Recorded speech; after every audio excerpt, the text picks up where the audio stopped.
Hey, what's up, everyone? It's Richie here with another video. This time we're at Martinsville Speedway once again with the ARCA car. So Martinsville Speedway, it's probably my all-time favorite racetrack. Love it to death. Very small track, very technical track. Pretty easy to drive, but pretty hard to drive fast. So a lot of key points to it. Very much like a road course where you need to make sure you hit your marks on a lap-by-lap basis. So anyway, here we are at Martinsville Speedway, ARCA car. Our AccuWeather forecast is afternoon with a partly cloudy, 78 degrees, 55% relative humidity, 2-mile-an-hour wind to the north. Track state is 25%. This week in the garage, we're at 12-1, -8 on the offset, and 68 with the brakes. We use a lot more front brake here than we do at most other tracks. You can play with the brakes to find where you want to be comfortable getting into the corners, but I found that as you went lower with the brakes, the car gets a little bit more sideways going into corners, which to me makes it a little bit unstable for the entire corner. So I left it at 68 degrees. 68% front brake. This is one of the only tracks where I will actually change the steering ratio for qualifying versus the race. Again, the race is 12-1. In qualifying, however, I move it down to 10-1. I want that quicker response on that one lap for qualifying. So I do lower it and then make sure you change it back to 12-1 for the race, or you will possibly overheat the right front tire. It's got the short track tire on this, so it's important to note that while times will slow down, they slow down mainly because of tire heat as opposed to the tire wearing out. I ran a 30-lap run and my tires were 97, 96, 96, 97. So you could see after 30 laps, we still have a lot of meat left on the tire. But the more heat you put into the tire, the slower you go across that particular set of laps. So with that being said, let's go ahead and take a look at a qualifying lap.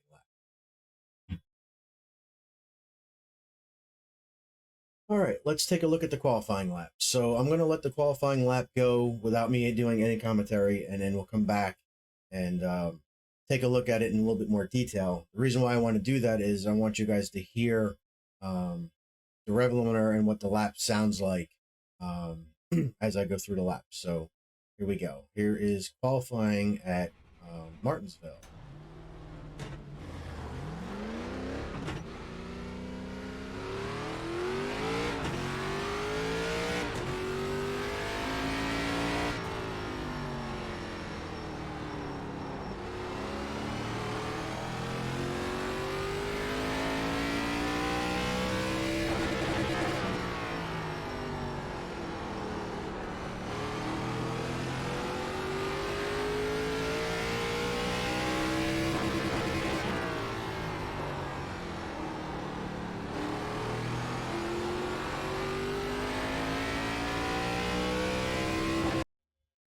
All right, so like I said, there's a qualifying lap. It's a 19.56. I've seen some 4s, I've seen some lower 5s. This was a decent lap altogether. So let's take a look-see and digest this lap a little bit more than just watching it. So this is coming out of the pits here and going down the backstretch. And true to norm, just like most tracks, I go in very high here, and then turn and then go off the corner on the bottom. And I do that. This basically makes the straightaway a tad bit longer, which allows you to build up more speed coming to the start-finish line and have more speed down the front stretch on this first lap. So up high, cut down, full throttle as quickly as you can, cut down, and you see how much longer it makes this straightaway. We kill the rev limiter going down the front stretch here, but that's all right. It's only one lap. So as we go down, right here, you'll see that this Chevy sign is right around where the mirror is right here. So we've passed the Chevy sign and it's at the mirror, and that's where we start to brake. So we're really diving in deep. into the corner here on our lap. Lots of brake down to the center of the corner, rolling through the center of the corner, keeping the curbing right here on the windshield. This time, before, right around the center of the corner, you can see we don't have as much wheel into, have that much wheel into about 80 degrees of wheel, but we get right back to the throttle coming off the corner. Even before we get to the exit of the corner, we're putting some throttle in it, and then we're full throttle as quickly as we can, come off as low as we can, and let the car drift out to the wall without hitting the wall. Right up here to the side, and down the backstretch we go, and then we go in pretty deep down into 3 here. Again, there's really not a lot of markers on the track, but you'll see where we kind of are, where this blue on the line on the wall right here is between these 2 posts, or this double line right here is just about over to this roll bar, or you can use the NASCAR Cup sign down here where it hits the this down brace right there. But as I said, once you get here, it's pretty straightforward. A lot of braking right down to the bottom of the racetrack. Let it roll through with the curbing right here, right above your hands. Come back to throttle as quickly as we can, and off the corner we go. Now, if you get into the throttle a little bit too quickly right there, the car will get loose right here off of 4. So as you come through here, you'll see that there is kind of a beat where I just let the car roll, or so I'm on brakes, let the car roll for a second, and then get on the throttle. If you get on the throttle too quick right there, it will get loose coming off this corner. That's why there's that beat of an off, off the brake and the throttle at the time. Depending on the air temperature and track temperature of your particular session, you may be able to pick up the throttle there a little bit quicker. Really depends on the track temperature or track state. Track state here was 25%. If the track state's a little bit more used for your qualifying session, you may be able to get away with a little bit more there. So anyway, that's the qualifying lap at Martinsville Speedway. All right, let's take a look at some of the race laps now. I did a 30-lap run here, and as you'll note over here on the side, starting out basically at 19.7 with the fast lap there, and then quickly get to 20 flats, 21s here, where we run quite a bit there, all the way down to here, and then slowly, as we get down to the end of the run, down here, basically we get to a 20.3. So in this 30 laps, we're only really a half a second, maybe to 6 to 7 tenths off of our fast time. And mainly we slow down, again, mainly because of tire heat. Excess tire heat will slow you down more so than the tire wear. So we are going to take a look at, I think this is our 3rd lap here again. So we're going to take a look at basically our fastest lap of the session. It's going to be quite a bit different than qualifying, because you're not going to attack the corners quite as much in the race as you do in qualifying.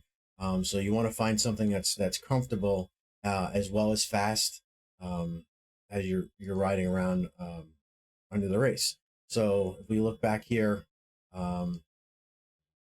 as mentioned in qualifying, there's really no marks here at Martinsville, which makes it that much tougher for everybody to figure out where to go to back off and where not to back off. So under the race, I'm looking at that Chevrolet sign right there as it disappears past the 8 pillar. As it disappears past the 8 pillar, and as it goes behind it, that's where I start to lift and brake going into turn 1 under race conditions. So heavy braking, about 35, 40, almost 50% braking, trail braking down into the middle of the corner here, all the way down to the middle. So use a lot of brakes here, a lot of trail braking going on. You can see all the way down to the middle, right there. So one of the tips about this track is this curbing. Obviously, hitting the curbing is bad. It will obviously really upset the car. But when you go down through these corners, you don't ever want this curbing to disappear from your windshield. If it goes off and it's over here, you're too high. You want to make sure that this curbing is always over here in this section of your window while you're going through the corner. And the way you do that is, how quickly or how hard you're entering the corner. You want to enter as hard as you can, but as you get to the middle of the corner, you want to make sure that this curbing does not disappear off of your windshield here. So you'll see I got tons of turn into the wheel here, almost 90% right here, right in the middle. The curbing is right here. As I get off the brakes, I start to add throttle. And you'll notice that when I add throttle, it wasn't initially full throttle. It was a little bit of partial to start to roll out. And then it goes to full throttle as quickly and hard as you can. Roll out of the corner and down the back stretch. So again, very important to get in the corner as hard and comfortable as you can during the race. Use trail braking to get the car down to the bottom of the racetrack to keep that curbing right here on this section of the windshield as you go through the corner. So we'll go down the back stretch. Back here, I'm pretty sure I used the end of the wall right here. We can take a look here. So yeah, so the end of the wall.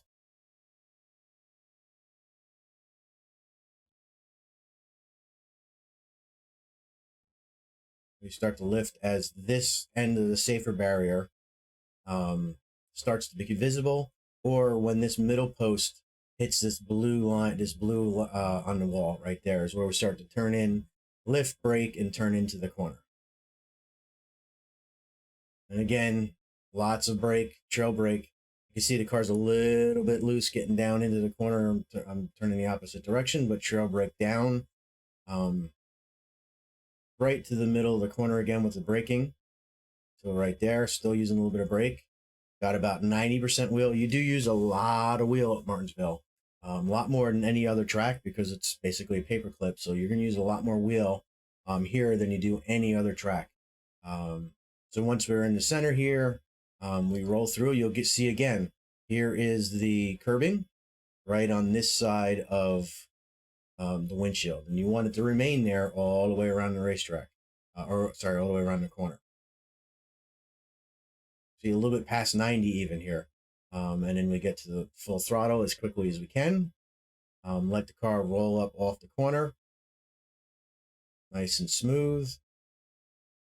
And that is lap 3 of a run at Martinsville. So as we go back now, we'll take a look at this guy right here. So wait a minute. So we'll do this guy right there. So that's about 10 laps into the run now. You're going to see not a lot has changed as we go down the backstretch here. There's the Chevy sign, basically braking and heavy braking down into the corner, trail braking all the way down to the middle, about 90% on the turn, maybe even a little bit more. Here is that curbing right on the inside of the windshield where we want it, getting the full throttle, and then driving up off the corner, out of the corner. Again, this is a track where you want to aim down a little bit coming out of the corner, because if you're too high, you'll bounce off the fence right there, and that's obviously never good.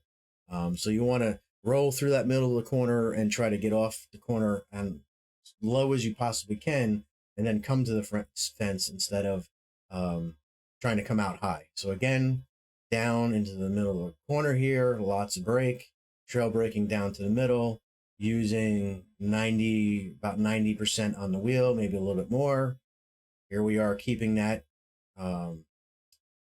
curbing right here on the inside of the windshield, and then throttle up off the corner. Once again, you want to keep it low and then go to the fence.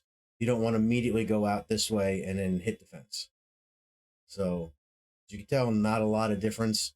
10 laps in, and we'll go down here to our second to last lap.